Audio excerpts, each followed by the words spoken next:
स्वागत है आप सभी का संघर्ष विद बी चैनल में। आज की क्लास में हम लोग पढ़ने वाले हैं समुच्चय। देखिए स्टार्ट करते हैं।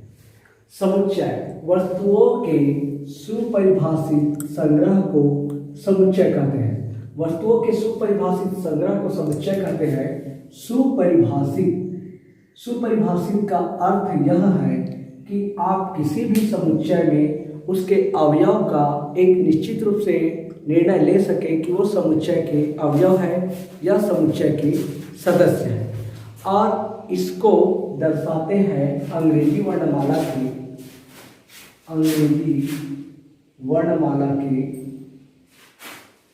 बड़े अक्षर से। समुच्चय को दर्शाते हैं अंग्रेजी वर्णमाला के बड़े अक्षर से, जैसे कि A, B, C, या फिर इसको दर्शाते हैं X, Y, Z से।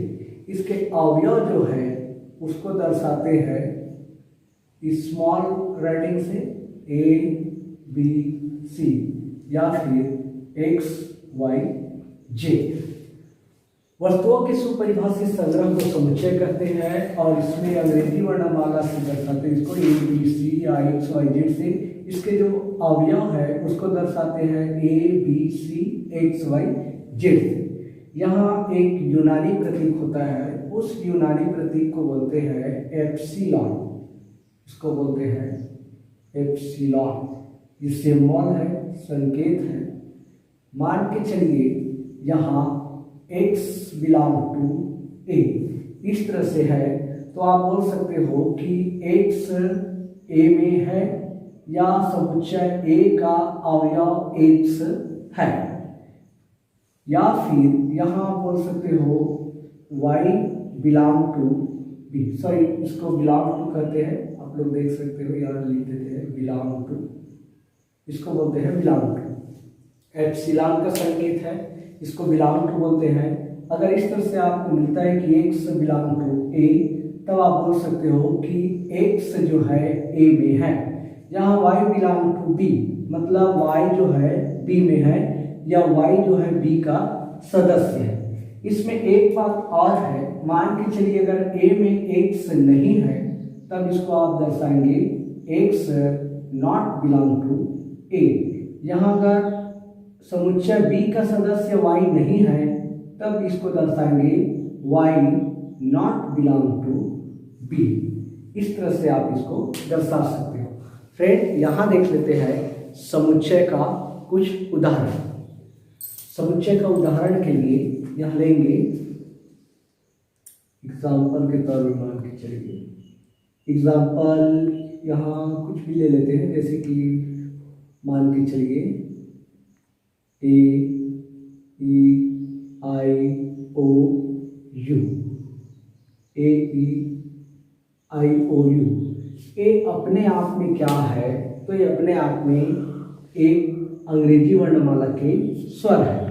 ये सुपरिभाषित है, स्पष्ट है। इसका अर्थ यह है कि ये समुच्चय है, क्योंकि ये आपके लिए भी स्वर है।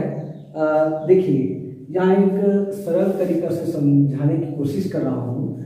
समुच्चय जो है सुपरिभाषित है, आपके लिए भी समान है, हमारे लिए भी समान है, तब उसको हम लोग क्या कहेंगे, समुच्चय कहेंगे। ये A, E, I, O, U आपके लिए भी स्वर है, हमारे लिए भी स्वर है, मतलब ये क्या है, समुच्चय है। ऐसी और एग्जाम्पल देख लेते हैं। मान के चलिए भारत की नदियाँ समुच्चय है कि नहीं है, तो भारत की नदियाँ आपके लिए भी समान है, हमारे लिए भी समान है, मतलब ये समुच्चय है। और एग्जाम्पल देख लेते हैं। मान के चलिए कोई समीकरण में मूल निकाल कर देखते हैं। x² माइनस 5x प्लस 6, इसका मूल क्या आएगा, इसको हल करेंगे तो इसका मूल आएगा आपका 2 और 3। तो ये भी आपके लिए समान है, हमारे लिए भी समान है, मतलब ये जो है आपका समुच्चय है। अब मान के चलिए विश्व में कोई 5 गणितज्ञ जो है, कोई 5 गणितज्ञ का संग्रह समुच्चय है कि नहीं है। तो विश्व में कोई 5 गणितज्ञ का जो संग्रह है वो समुच्चय नहीं है, यह समुच्चय नहीं है, क्योंकि यहाँ पर अलग अलग जो है गणितज्ञ है उसका मापदंड करना एक व्यक्ति से दूसरे व्यक्ति के लिए भिन्न भिन्न होता है, इसलिए यह समुच्चय नहीं है। ऐसी और एग्जाम्पल देख लेते हैं। मान के चलिए यहाँ विश्व में खतरनाक विश्व के या फिर विश्व में खतरनाक जानवरों का संग्रह, खतरनाक जानवरों का संग्रह क्या समुच्चय है का, इसमें आप लिख सकते हो संग्रह समुच्चय है कि नहीं है। तो विश्व में जितने भी खतरनाक जानवर है उसका संग्रह समुच्चय नहीं है, क्योंकि सभी का मापदंड अलग अलग है। समुच्चय का या फिर समुच्चयों का मानक निरूपण, समुच्चयों का मानक निरूपण में देखेंगे यहाँ आप इसको किस किस से दर्शा सकते हो कि एन जो है यहाँ पर अपने आप में एक प्राकृतिक संख्या है और एन का जो है 1 2 3 4 5 6 7 करके आता है। इसी तरह से एन के बाद आप इसमें दर्शा सकते हो डब्ल्यू से। डब्ल्यू क्या होता है, यहाँ पूर्ण संख्या होता है। यहाँ पर आप लिख सकते हो कि ये प्राकृतिक संख्या, ये प्राकृतिक संख्या 1 2 3 4 6 करके, ये आपका पूर्ण संख्या, पूर्ण संख्या में आ गया आपका डब्ल्यू, जिसमें आपका आता है 0 1 2 3 4 5 6 ऐसे करके, और यहाँ आपका आता है जेड या फिर आई। जेड या फिर आई आपका आता है पूर्णांक संख्या। पूर्णांक संख्या जेड या आई से दर्शाते हैं। एक तरफ आपका प्लस होता है और एक तरफ आपका माइनस होता है। इधर आपका -1 -2 -3 -4, इस तरह से आपका एक तरफ प्लस एक तरफ माइनस होता है। रोस्टर, रोस्टर रूप में क्या होता है, यहाँ किसी भी अवयव की पुनरावृत्ति नहीं होती और इसको हम लोग रखते हैं कर्ली ब्रैकेट। कर्ली ब्रैकेट या फिर इसको कहते हैं सर्पाकार कोष्ठक। उदाहरण के लिए यहाँ देखेंगे, मान के चलिए AEIOU, इस तरह से मान के चलिए कोई उदाहरण है रोस्टर रूप के लिए। रोस्टर रूप को दर्शाते हैं इस तरह से कर्ली ब्रैकेट में या सर्पाकार कोष्ठक में, और यहाँ पुनरावृत्ति नहीं होती। मतलब इसमें आप दर्शा सकते हो समुच्चय, मान लीजिए समुच्चय, और इसको दर्शाना, ये आपको अर्धविराम लगाना रहता है। इसमें अर्धविराम लगाएंगे, कॉमा लगाएंगे, जैसे कि AEIOU, और ये आपका ब्रैकेट बंद, इसको बोलते हैं कर्ली ब्रैकेट। कर्ली ब्रैकेट कहते हैं इसको, या फिर सर्पाकार कोष्ठक। और एग्जाम्पल देख लेते हैं यहाँ। एग्जाम्पल नंबर दूसरा मान के चलिए स्कूल ले लेते हैं। ये आपका स्कूल है, इसको आपको सर्पाकार कोष्ठक में रखना है रोस्टर रूप में दर्शाने के लिए। और इसमें एक नोट करने वाली बात ये है कि अवयव की पुनरावृत्ति नहीं होती, पुनरावृत्ति नहीं होती है। इसमें रोस्टर रूप में पुनरावृत्ति नहीं होती है। इसको आप दर्शाएंगे इस तरह से, कर्ली ब्रैकेट रखेंगे, इसमें रखेंगे एस, उसके बाद सी, उसके बाद एच, यहाँ 2 है वो, उसको आपको 1 लिखना है क्योंकि पुनरावृत्ति नहीं होती। इसको रखेंगे ओ और उसके बाद ए। इस तरह से रोस्टर रूप में दर्शाते हैं, रोस्टर रूप में प्रदर्शित करते हैं। और एग्जाम्पल इसमें देख लेते हैं। मान के चलिए एग्जाम्पल नंबर, और ये आपका एग्जाम्पल पहला है, ये आपका दूसरा है, ये आपका तीसरा है। एग्जाम्पल तीसरा में आप देखेंगे कि 1 2 6 4 5, फिर से 2 और फिर से 1, इस तरह से आपको है रोस्टर रूप में दर्शाना है। तो रोस्टर रूप में दर्शाने के लिए आप लोग इसको लिख सकते हो कर्ली ब्रैकेट के अंदर में 1 2 4 5 6। इस तरह से आप इसमें लिख सकते हो, जहां आप देख रहे हो कि ये जो है आपका 1 है और 1 के बाद यहाँ 2 है, इसकी पुनरावृत्ति नहीं हुई है। एक नोट करने वाली बात इसमें और है कि इसमें आपको एक निश्चित क्रम में लिखने की जरूरत नहीं है। आप इसको इस तरह से लिख सकते हो 1 2 6 4 5। इस तरह से भी आप इसको लिख सकते हो, जहां रोस्टर रूप को इस तरह से दर्शाते हैं।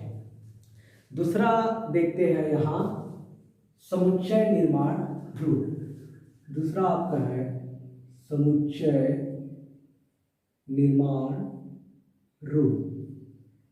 समुच्चय निर्माण रूप नाम से ही पता चल रहा है क्या करना है, निर्माण करना है। यहाँ समुच्चय निर्माण रूप में क्या होता है, जो अवयव होते हैं ब्रैकेट के अंदर, जो कर्ली ब्रैकेट के अंदर अवयव होते हैं, उसमें एक सर्वनिष्ठ गुण धर्म होना चाहिए, तब उसको हम लोग कहते हैं समुच्चय निर्माण रूप। उदाहरण के लिए देखेंगे यहाँ।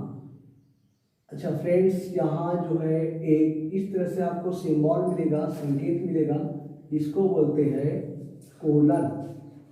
कोलन कहते हैं या फिर इसको बोलते हैं सच दैट कहते हैं या कोलन कहते हैं समुच्चय निर्माण रूप में। मान के चलिए यहाँ कोई समुच्चय ए है और इसमें x such that x is equal to n है। इस तरह से है x such that x is equal to n है। तो इसको आप दर्शा सकते हो, n जो प्राकृतिक संख्या है, x का सदस्य में आना चाहिए 1 2 3 4 5 6 ऐसे करके आप इसको दर्शा सकते हो। कोई दूसरा एग्जांपल ले लीजिए। मान के चलिए b इक्वल टू, यहाँ लिखेंगे x सच दैट x अंग्रेजी वर्णमाला का एक स्वर है। अंग्रेजी वर्णमाला का एक स्वर है। तो इस तरह से अगर आपको मिलता है तो आप इसको दर्शा सकते हो। अंग्रेजी वर्णमाला का स्वर है, इसको आप दर्शा सकते हो A-E-I-O-U से। अपने आप में एक सर्वनिष्ठ गुणधर्म है इसमें कि ये सभी अंग्रेजी वर्णमाला के स्वर हैं। इसी तरह से जो ब्रैकेट के अंदर होता है, जो कर्ली ब्रैकेट के अंदर होता है, उन सभी का गुण एक सर्वनिष्ठ गुण धर्म होना चाहिए। और एग्जाम्पल इसमें देख लेते हैं। मान के चलिए सी जो है, सी में यहाँ एग्जाम्पल है 1 4 9 16 25 1 4 9 16 15। इस तरह से इसमें क्या गुणधर्म है तो आप इसको दर्शा सकते हो x such that x is equal to n square. x such that x is equal to n square मतलब यहाँ जो प्राकृत संख्या है वो सभी का वर्ग है। और इसमें ये भी है कि सभी का वर्ग में 5 से कम है। इस तरह से 5 से कम है मतलब 5 की घात से कम है या बराबर है, क्योंकि इसमें स्क्वायर लगा है। ये स्क्वायर है आपका, और n की जगह में आपका इसका आता है 1, इसका 2 स्क्वायर करेंगे, इसका 3 स्क्वायर करेंगे, और इसका 4 स्क्वायर करेंगे, इसका 5 स्क्वायर करेंगे। तो इस तरह से आपको मिलता है, जिसको आप समुच्चय निर्माण रूप में इस तरह से दर्शा सकते हैं x such that x is equal to n square. तो फ्रेंड्स समझ में आ गया होगा कि रोस्टर रूप क्या है। एक बार रिवाइज कर देता हूँ जल्दी। समुच्चय का जो निरूपण है इसको कर्ली ब्रैकेट में रखा जाता है रोस्टर रूप के लिए, और इसमें अर्ध विराम रहता है, ये कॉमा रहता है, और इसमें जो आपका होता है पुनरावृत्ति नहीं होती। आप इसमें पुनरावृत्ति नहीं कर सकते, जैसे कि दूसरा एग्जाम्पल में ACHOL, ओ का पुनरावृत्ति नहीं हुआ। पुनरावृत्ति मतलब आपको उसको 2 बार दिया है तो 2 बार नहीं लिखना है, 1 बार लिखना है। 3 बार दिया है फिर भी आपको 1 बार लिखना है। इसमें नेक्स्ट जो एग्जांपल है 1 2 3 4 5 6 ऐसे करके कुछ है। इसमें आप देख सकते हो कि 2 और 1 की पुनरावृत्ति नहीं हुई है। और इसमें एक नोट करने वाली बात ये भी है कि आपको इसको एक सारणीबद्ध एक निश्चित क्रम में लिखने की जरूरत नहीं है। दूसरा है आपका समुच्चय निर्माण रूप। समुच्चय निर्माण रूप में आप लोग देखेंगे कि x सदैव x is equal to n, इसको बोलते हैं कोलन। इसके लिए एक ये बात इंपॉर्टेंट है कि जो कर्ली ब्रैकेट के अंदर में है उसका गुण धर्म, एक सर्वनिष्ठ गुण धर्म समान होना चाहिए। तो यहाँ 1 2 3 4 5 ये भी प्राकृत संख्या है। यहाँ b इक्वल टू x सदैव x अंग्रेजी वर्णमाला का एक स्वर है, तो ये अंग्रेजी वर्णमाला का एक स्वर है, ये इसका गुण है। यहाँ c इज इक्वल टू 1 4 9 16 25 करके जो दिया है ये किस रूप में है, किस तरह से आप दर्शा सकते हो, किस तरह से समुच्चय का निर्माण कर सकते हो। तो x equal to n square प्राकृत संख्याओं का वर्ग है। इस तरह से आप इसमें समुच्चय निर्माण रूप जो है समुच्चय का निरूपण देख सकते हो। रोस्टर रूप है, समुच्चय निर्माण रूप है। यदि a बराबर 0 1 2 3 4 5 6 7 8 9 10 तो रिक्त स्थानों में उपयुक्त प्रतीक एप्सिलॉन, एप्सिलॉन या बिलोंग टू या एप्सिलॉन नहीं है, बिलोंग टू नहीं है, भरी। यहाँ इसको और पहले से ये बता दिए गए हैं कि ये जो है क्या है, एप्सिलॉन है। इसको आप इस तरह से बना सकते हो, ये एप्सिलॉन है, या फिर इसको ऐसे बनाते हैं एप्सिलॉन या फिर बिलोंग टू। बिलोंग टू मतलब का सदस्य, का सदस्य या फिर उसमें है। एक बार और देख लेते हैं, रिपीट। अगर x बिलोंग टू a है मतलब x जो अवयव है वो a में है। x जो अवयव है या x जो सदस्य है किसका, समुच्चय a का। इसी तरह से यहाँ आपको इस रिक्त स्थान को भरना है। तो देखिए 0 जो है, 0 जो है क्या a का सदस्य है। इसमें देखिए a में 0 है क्या, तो ये है, तो ये इसका सदस्य है, मतलब ये इसमें बिलोंग टू आएगा। 4 जो है a का सदस्य है कि नहीं है, तो a का जो है 4 यहाँ सदस्य है, मतलब बिलोंग टू आएगा।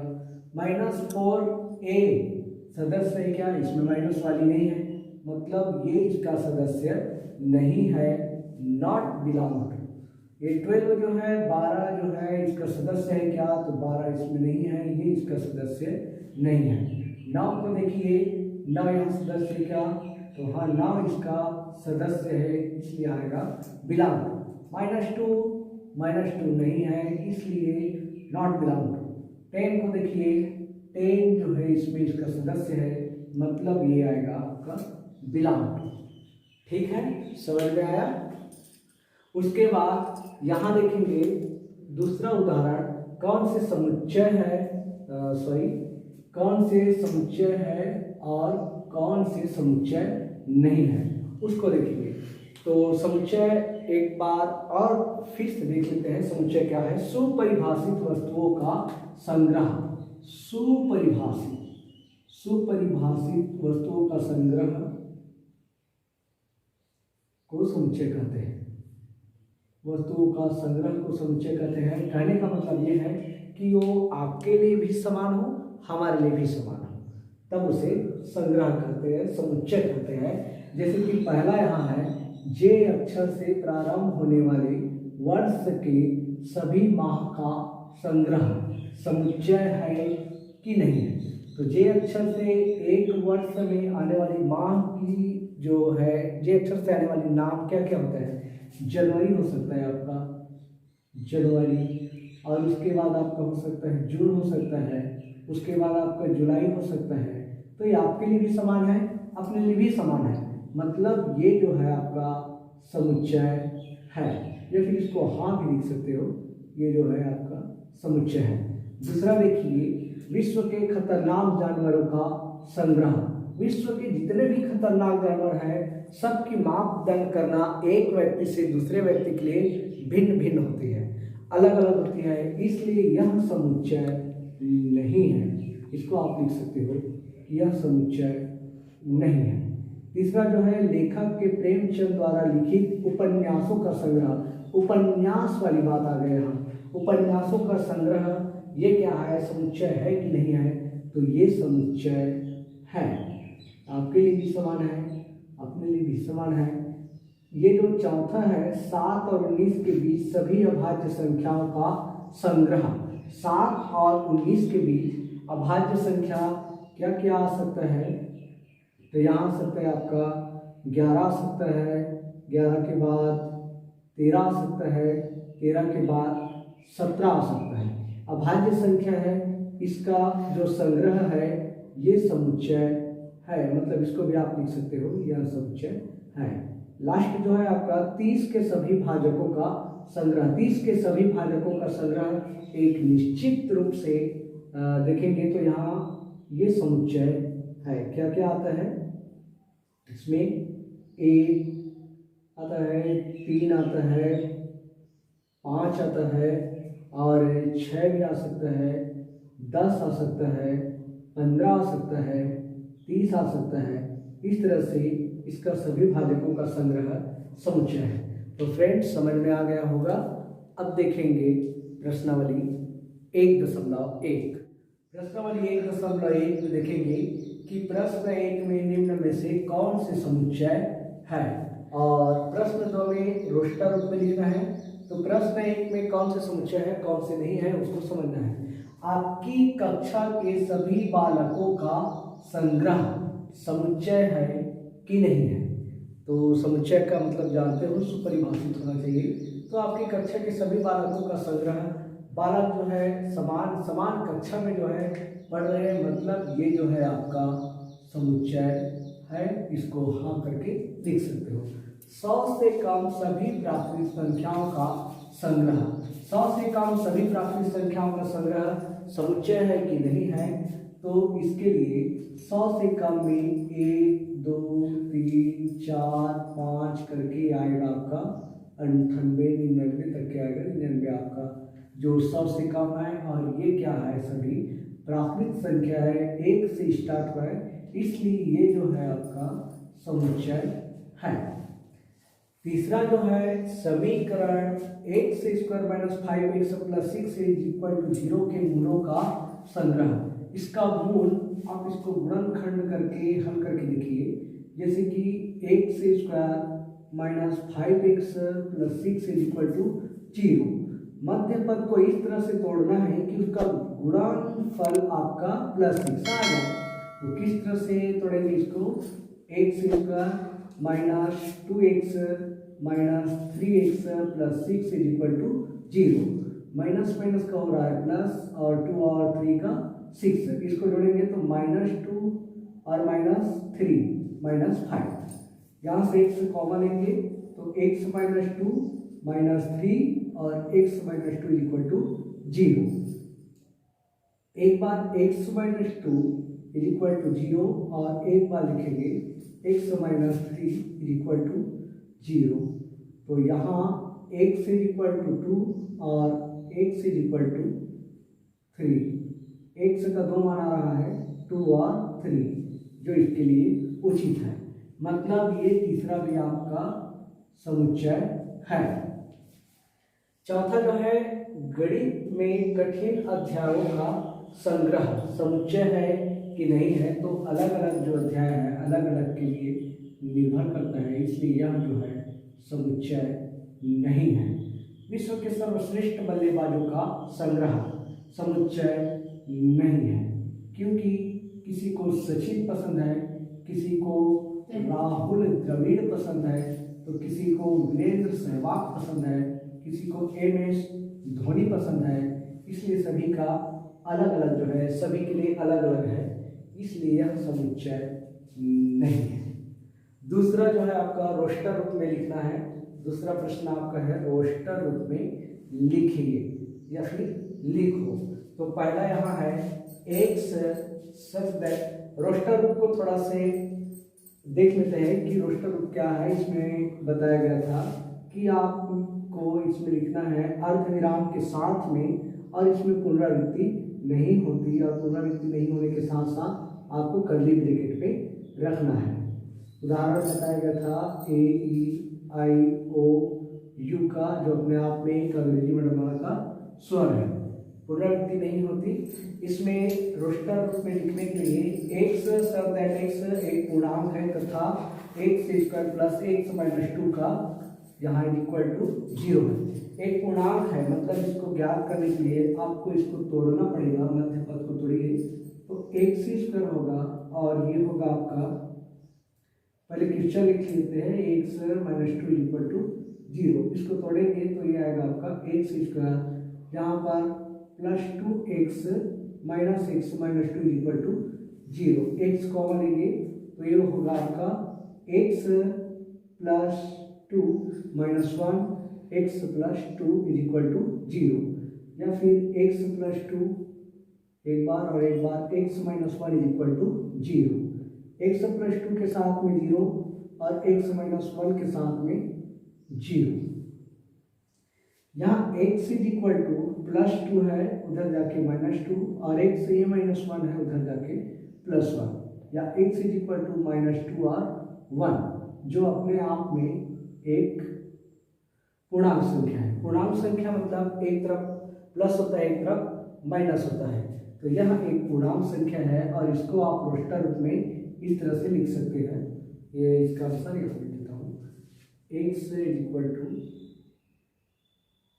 इक्वल टू माइनस 2 और 1 कर्ली ब्रैकेट में रखेंगे, और यहाँ पर कर्ली ब्रैकेट में रखने के साथ ही साथ इसको आप अर्ध विराम जो कॉमा है उससे डिनोट कर सकते हो। नेक्स्ट जो है x सब दैट x एक धन पूर्णांक है तथा x square less than 40। x square less than 40 का मतलब ये है कि x का मान आपको धन पूर्णांक में रखना है और वर्ग करेंगे, x के मान में वर्ग करेंगे वो 40 से छोटा होना चाहिए। तो इसमें क्या क्या आ सकता है धन पूर्णांक में, तो इसमें आ सकता है 1 2 3 4 5 6, क्योंकि यहाँ अगर 6 का आप स्क्वायर करते हो तो ये आएगा 36, 6 स्क्वायर इक्वल टू 36 है, जो 40 या फिर 40 से क्या है छोटा है। इस तरह से आप इसको रोस्टर में लिख सकते हो। नेक्स्ट जो है x such that x belong to capital है तथा x is equal to n cube. n cube मतलब त्रिघात। यहाँ आपको प्राकृत संख्या लेंगे तो वो किसका सदस्य है, n का सदस्य है, और इसमें आप उसका त्रिघात करेंगे। जैसे कि यहाँ पर आप ले सकते हो, एक कर्ली ब्रैकेट है, इस तरह से आप बना सकते हो 1 2 3 4, इस तरह से आप इसमें प्राकृतिक संख्या जो है उसका त्रिघात करके इसको बना सकते हैं। रोस्टर रूप में आप इसको इस तरह से लिख सकते हैं। नेक्स्ट जो है आपका x सब दैट x संख्या 6 से कम एक प्राकृतिक संख्या है, इसको आपको रोस्टर रूप में लिखना है। ये अभी समुच्चय निर्माण रूप में है। रोस्टर रूप में लिखने के लिए देखिए 6 से कम जो है x संख्या है वो 6 से कम है। 6 से कम में क्या क्या आ सकता है, 1 आ सकता है, आपका 2 आ सकता है, 3 आ सकता है, 4 आ सकता है, 5 आ सकता है, और ये 6 जो है नहीं आएगा, 6 जो नहीं आएगा क्योंकि इससे कम है। यहाँ आपका नेक्स्ट जो है 5वां में ये जो है मैथमेटिक्स शब्द के लिए आपको रोस्टर रूप में लिखना है। मैथमेटिक्स में रोस्टर रूप में ये भी बताया गया था कि वहाँ नोट करने वाली बात ये है कि पुनरावृत्ति नहीं होती, अवयव की पुनरावृत्ति नहीं होती। तो यहाँ इसके लिए लिखेंगे तो सबसे पहले क्या आएगा, एम आएगा, उसके बाद ए आएगा, उसके बाद टी, उसके बाद यहाँ आएगा आपका एच, उसके बाद ई। एम तो आ गया है तो एम की पुनरावृत्ति नहीं होती, ए भी आ गया है, टी भी आ गया है, आई नहीं आया है तो आई, उसके बाद सी, उसके बाद एस।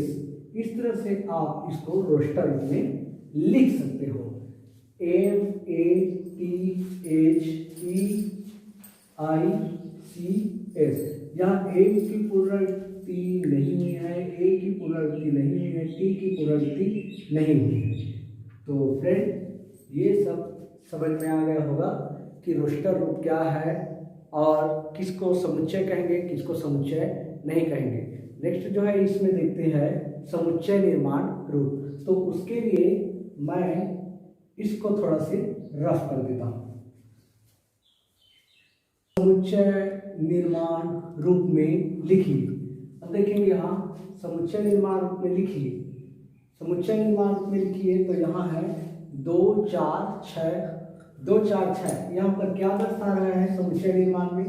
समुच्चय निर्माण में लिखने के लिए एक कंडीशन ये बताया गया था कि ये जो है आपका कोलन है। कोलन मीन्स सच दैट कहते थे इसको, ये सच दैट कहते हैं। और यहाँ आपको कर्ली ब्रैकेट के अंदर में एक्स सर दैट एक्स करके यहाँ जो कंडीशन है उसको बताना होता है। तो ये पहला क्वेश्चन है 2 4 6। 2 4 6 यहाँ क्या है तो इसको आप लोग बता सकते हो समुच्चय निर्माण रूप में कर्ली ब्रैकेट के अंदर में एक्स सर दैट एक्स, यहाँ एक सम,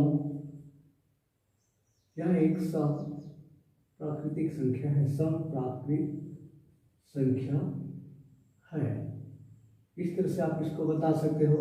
दूसरा जो है 5 25, 5 25 125, 625 जो है इसको आप इस तरह से दर्शा सकते हो। करने का मतलब ये है कि X such that X small N और बिलोंग टू यहाँ पर capital N. Small N belong to capital N मतलब जो प्राकृतिक संख्या है इसका सदस्य है। और प्राकृतिक संख्या के सदस्य में आप इसको दर्शा सकते हो कहाँ से कहाँ तक है। तो यहाँ 5 की पावर n, 5 की पावर n मतलब सभी का इसमें क्या है घात कर सकते हो कहाँ से कहाँ तक। तो ये है आपका 1 लेस देन आर इक्वल, यहाँ यह को लिख सकते हो एक्स जो है, और लेस देन आर इक्वल 4। इस तरह से आप इसको दर्शा सकते हो। नेक्स्ट जो है इसको आप दर्शाएंगे X such that X is equal to 0, 0 है तो 0। शब्द प्रोबेबिलिटी के सभी अक्षरों का समुच्चय है।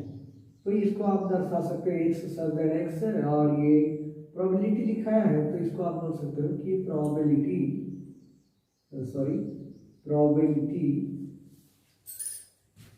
जो है एक शब्द है, प्रोबेबिलिटी एक शब्द है। इस तरह से आप इसमें देखेंगे। और नेक्स्ट जो है आपका इसमें दर्शाएंगे एक्स सच दैट एक्स किसी भी संख्या का n बिलोंग टू, n है प्राकृतिक संख्या का सदस्य है, किसी भी संख्या में यहाँ देखेंगे कि 1/2 n है।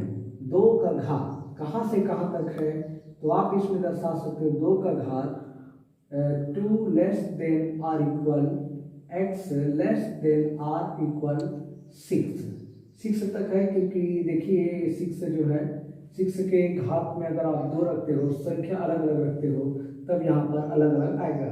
4 है, 4 के बाद 8 है, 8 के बाद अब मान के चलिए यहाँ 8 पर देख लीजिए एग्जाम्पल। यहाँ 8 कैसे है तो 2 के घात अगर 3 रखते हैं, 2 के घात 3 रखते हैं तो कितना आएगा 2 × 2 × 2, 2 दूनी 4 और 4 दूनी 8। इसी तरह से 2 के घात 6 तक आप रख सकते हो, जहाँ से आएगा 1/64 या फिर 1/64।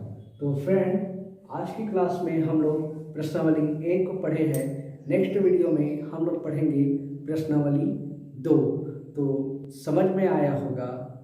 चैनल को सब्सक्राइब कर देना, वीडियो को लाइक करना और शेयर करना। Thanks for watching video. Please subscribe the channel and press the bell icon.